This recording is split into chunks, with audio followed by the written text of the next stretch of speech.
Makanya kadang kalau orang sudah tidak suka, orang dah marah, tidak bisa adil. Maka sampai Allah katakan apa? Wala tajrimannakum syana'anu qaumin alla ta'dilu i'dilu huwa aqrabu littaqwa. Jangan sampai kalian ketidaksukaanmu karena antum ada masalah dengan seseorang, akhirnya kamu tidak bisa melakukan adil. Berbuat adillah, karena adil itu mendekatkan kepada takwa kepada Allah Azza wa Jalla. Bahkan aqrabu littaqwa, hal yang akan mendekatkan paling dekatnya kepada takwa kepada Allah Azza wa Jalla. Qul uhiya ilayya annahu istama'a nafarun minal jinni faqalu inna sami'na qur'anan 'ajaba yahdi ila ar-rushdi fa'amanna bihi wa lan nusyrika bi rabbina ahada. Kita akan bacakan hadis berikutnya dari kitab Bulughul Maram min Adillatil Ahkam, Kitabul Jami'. Wa anhu, dan dari sahabat Abu Hurairah radhiyallahu anhu, dari sahabat Abu Hurairah,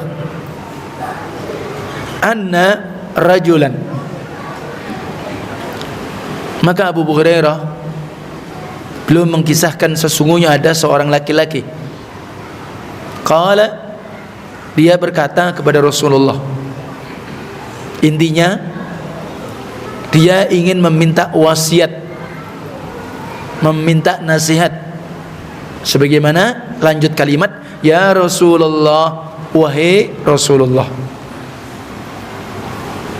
ausini, ya Rasulullah, kata laki-laki tadi, wasiatkan kepadaku, beri aku nasihat, ya, wasiatkan kepadaku. Nah, di sini memberikan faedah kepada kita.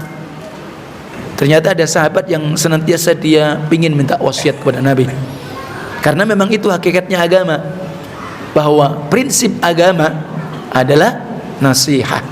Sebagaimana Rasulullah SAW bersabda, ad-dinun nasihat, agama adalah apa? Nasihat. Apa itu nasihat? Nah, ini perlu dipahami. Iradatul khair lil mansuh, ya, iradatul khair lin nasih, ya, ilal mansuh atau alal mansuh.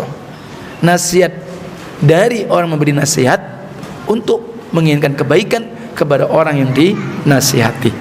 Sehingga ternyata sahabat atau orang laki-laki yang datang kepada Nabi, ternyata dia datang minta wasiat, memang dia inginkan kebaikan yang ada pada dirinya. Qala, ketika Nabi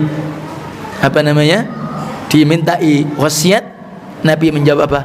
La taghdab. Wasiatnya ringkas, la taghdab, kamu jangan suka menjadi orang pemarah, ya, atau dengan kata lain, tahanlah amarahmu, ya. Faraddada miraran, ternyata dia mengulang-ulang. Ketika seorang laki-laki tadi minta wasiat sama Nabi, ternyata Nabi mengatakan, la taghdab. Faka'anna ar-rajula tuqalla hadhil kalimah atau hadhil wasiyah, karena seakan-akan si laki-laki tadi, si rajul tadi, menganggap enteng, menganggap sepele, menganggap kecil kalimat yang diwasiatkan Nabi atau wasiat Nabi tadi. Maka fa'ada 'ala Rasul, laki-laki tidak mengulang-ulang, diulangi dia, ausini ya Rasulullah, ya, wasiatkan kepadaku. Maka disebutkan lafadznya apa? Faraddada miraran. Ketika dia balik lagi minta wasiat, diulangi lagi, ya, fa'adar Rasul alaihi qauluhu la taghdab. Nabi pun mengulangi, kamu jangan marah. Salasa mirat, 3 kali diulangi sama Nabi. Ya. Nahu anil ghadab. Nabi mengatakan qala la taghdab, akhrajal Bukhari. Nah, jadi seperti itu. Udir Rasul SAW jawami al-kalim. Rasulullah SAW mendatangkan jawami al-kalim. Apa kalimat jawami al-kalim? Dan ini kekhususan Nabi SAW, tidak dimiliki oleh para Nabi dan Rasul yang selainnya. Ya, kalimat pendek, simple, tapi kandungan maknanya, kandungan faedahnya luas. Ya kan? Jadi ringkas tapi memiliki makna yang luas. Kalimatnya hanya pendek. Maka di sini kalimat Nabi ketika diminta wasiat, la taghdab, diulang 3 kali. Hadhihi kalimatun jami'ah.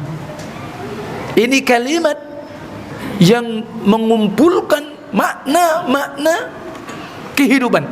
Makna-makna yang banyak. Li'anna al-insana idza ghadaba, nah, karena sesungguhnya manusia ketika atau apabila dia marah, coba ketika orang itu marah, manusia marah, fayahmiluhu al-ghadab ala asya'in katsirah. Kalau manusia, kalau kita ini marah, maka akan membawa pelaku tadi marah tadi tentunya atas sesuatu yang banyak, memiliki risiko yang banyak, memiliki konsekuensi yang banyak, hanya karena sebab marah. Hanya sebab apa? Marah. Di antara salah satunya, nasallallahu alaihi wasallam, qad yahmiluhu 'alal qatl. Salah satu yang disebutkan sebab marah terkadang akan bisa mengantarkan pelaku pemarah tadi, bisa dia membunuh. Ya atau tidak? Ya, nasallallahu alaihi wasallam. Ini yang berbahaya. Karena gara-gara marah akhirnya menghalalkan darah saudaranya, menghalalkan darah manusia dengan sebab marah. Dan ini salah satu contoh. Qad yahmiluhu 'ala ad-darb, ala darbi. Dengan sebab marah kadang bisa mengantarkan pelakunya memukul. Ya enggak? Iya. Qad yahmiluhu ala talakin zaujatihi.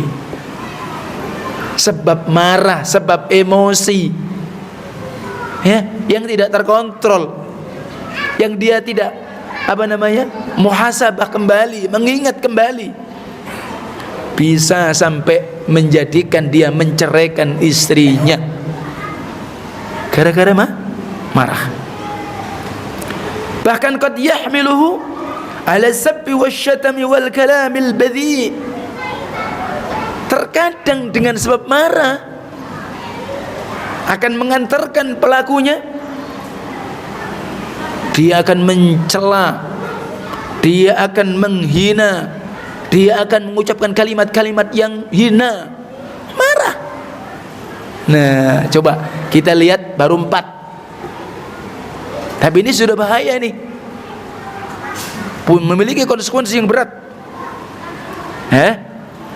Fal ghadabu yakni yujmi syururan. Ternyata marah mengumpulkan banyak keburukan, banyak kejahatan. Nah, sebaliknya fa idza malakal insan nafsah 'inda al-ghadab salima min syururin katsirah. Fahada wasiyatun jami'atun min Nabi sallallahu alaihi wasallam. Tapi sebaliknya ketika manusia dia bisa menahan dirinya, ketika dia marah dia bisa tahan, salima min syururin katsirah, maka dia bisa terselamatkan atau dia bisa selamat dari keburukan dan kejahatan yang banyak. Dan inilah intinya wasiat Rasulullah sallallahu alaihi wasallam yang terkumpul makna tadi. Ketika seorang tadi mengatakan, "Ausini ya Rasulullah," Nabi mengatakan apa? Qala la taghdab. Faradda miraran, dia ulangi lagi, dia anggap kok hanya la taghdab ya. Ya enggak? Mungkin kita juga begitu, kalau la taghdab ya, kita nggak paham maknanya. Ternyata tadi kandungan yang disebutkan Rasul sallallahu alaihi wasallam, hikmahnya sampai demikian dalamnya. Nah, maka oleh sebab itu fal ghadabu qad yakunu mahmudan idza kana al ghadab li ajli Allah subhanahu wa ta'ala alladhi yaghdabu li ajli Allah wa li maharillahi azza wa jalla. Memang marah itu terbagi dua, ya, marah terbagi dua. Walaupun kita ketahui, ya, bahwa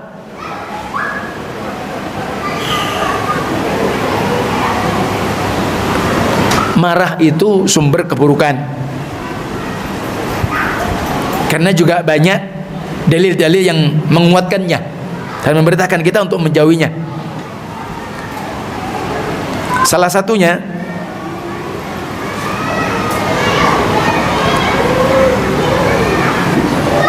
hadis dari sahabat Ibnu Umar.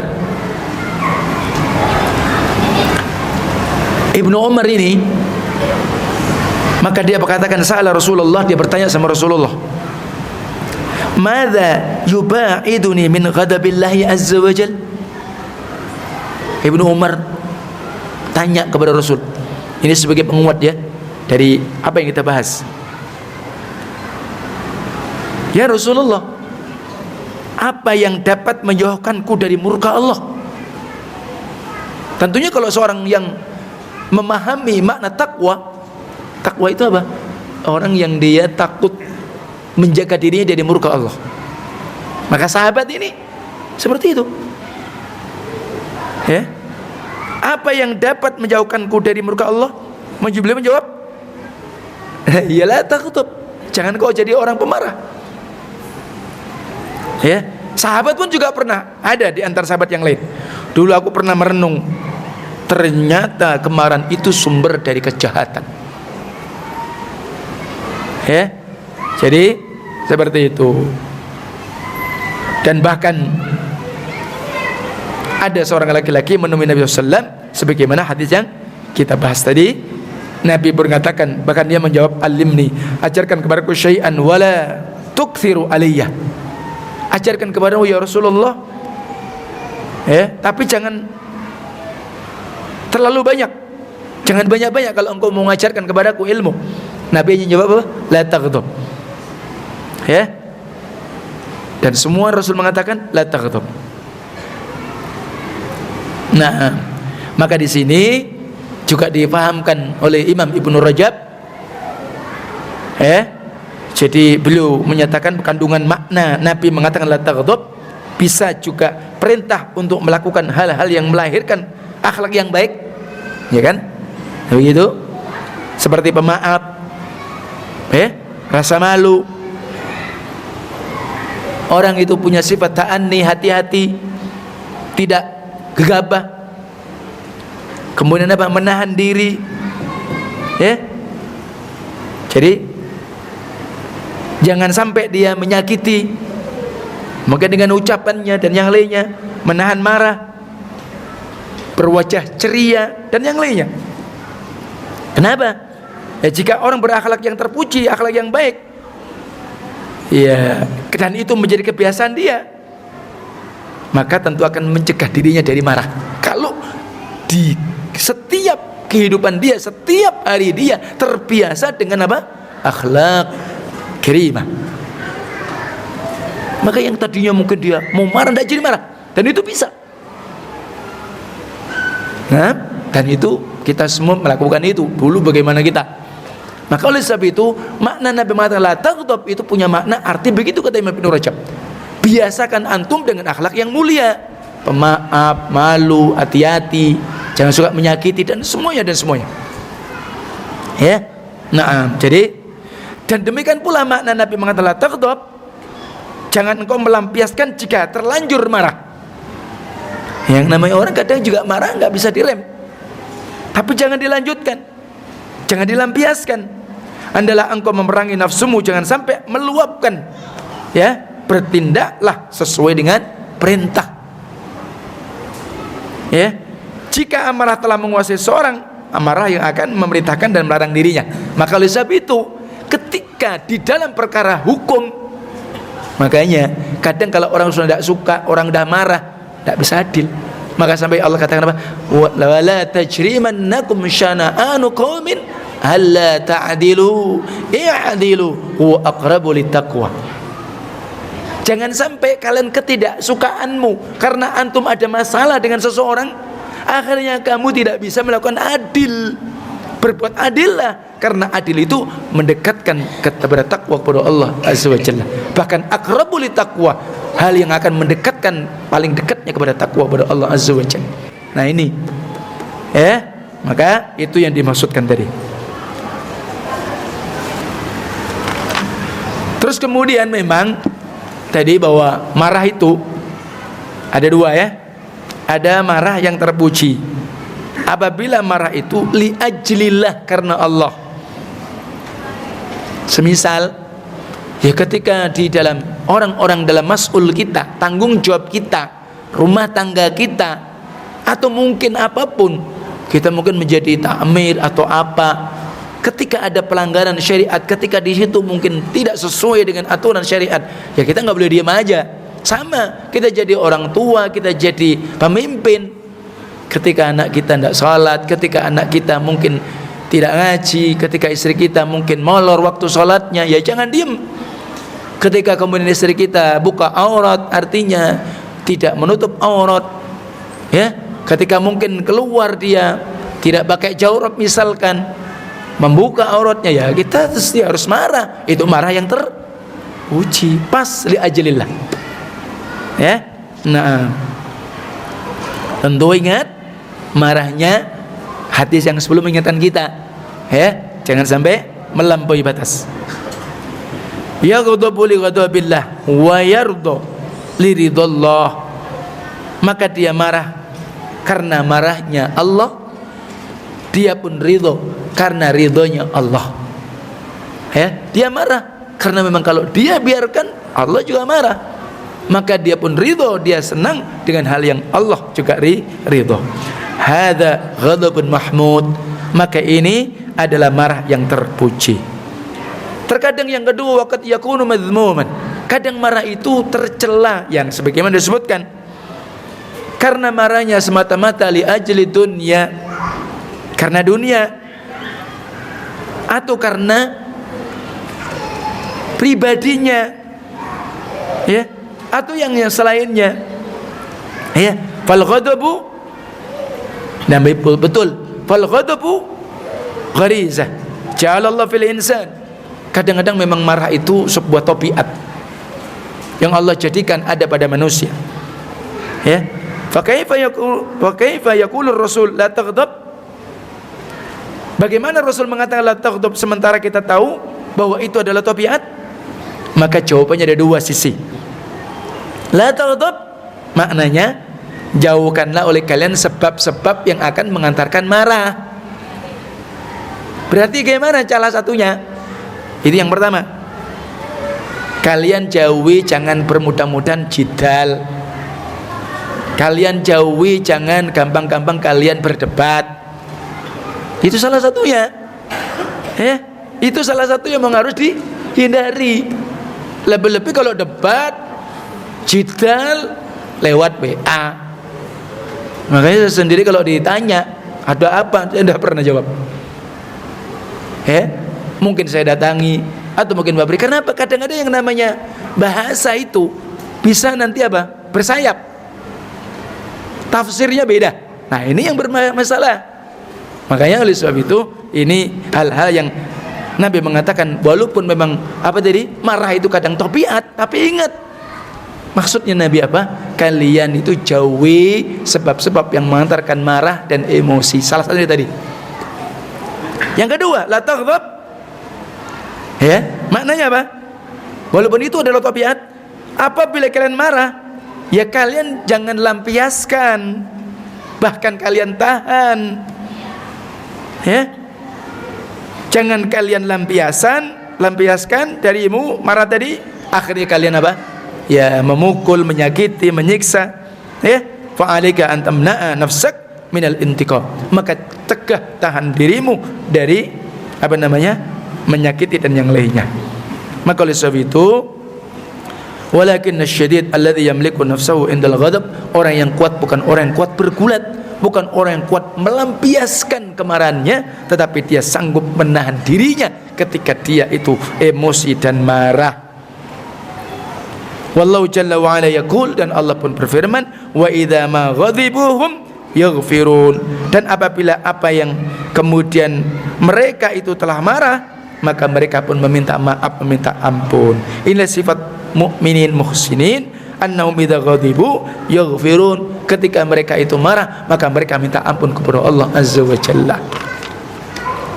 Maka oleh sebab itu, orang-orang yang disebutkan dalam Al-Qur'anul Karim yang pantas mendapatkan tempatnya adalah surga, maka di sana ada wa amma man khafa maqama rabbih wa nahan nafsa 'anil hawa fa innal jannata hiyal ma'wa. Adapun orang yang dia takut kedudukan Rabbnya, ahlu tauhid, dia tahu posisi hak Allah, ya, kemudian apa? Bisa menahan dirinya, maka dialah orang-orang yang tempatnya di surga. Ya. Tapi kalau orang-orang yang mereka justru mementingkan dunia, ya kan, dan yang lainnya, maka justru itu pantas baginya adalah neraka. Dan salah satu juga sifat-sifat orang-orang yang bertakwa wal kadhimina al ghaidha wal afina anin nas, bisa menahan diri ketika marah dan kemudian memaafkan kesalahan manusia walaupun memang berat. Orang kalau dia minta maaf karena dia salah tentu lebih mudah dibanding orang itu memaafkan ketika orang itu salah kepada dia. Bukankah begitu? Iya. Kalau saya salah minta maaf lebih ringan dibanding saya memaafkan dia sementara dia sudah jahat sama saya. Tapi itu mulia di sisi Allah tabaraka wa ta'ala. Wallahu ta'ala a'lam. Karena berapa menit? Masih 5 menit. Masih banyak ya? Baik.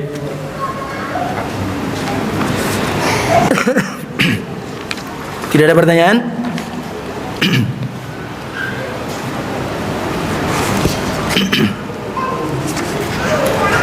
Ya, salah satu mengingatkan kembali nasihat Rasulullah SAW untuk